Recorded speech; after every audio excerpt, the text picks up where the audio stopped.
Првиот проект е набавка на механизација која што ќе му овозможи на РЕК Битола да самиот врши ископ на јаловина и јаглен без да ангажира надворешни кооперанти во износ од 34 милиони евра, средства кои што ќе ги обезбеди самата компанија од тековното работење. Истото опфаќа набавка на булдозери, набавка на грейдери, набавка на камиони дампери, багери и така натаму. Вториот проект кој што исто така беше плод на сериозна анализа долги години наназад, тоа е проект кој што го ветувавме и дојдовме до период кога можеме да кажеме дека отпочнува самата реализација преку тендерската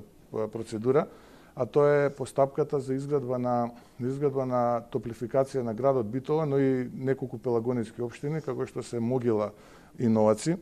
Проект од огромно значење исто така за компанијата, но и за пелагониските општини, како и самиот град Битола, бидејќи ќе овозможи користење на топлината која што РЕК Битола, отпадната топлина од производниот процес на електрична енергија во РЕК Битола, истата ќе се користи за затоплување на домовите на битолчани, могилчани и граѓаните на општина Новаци.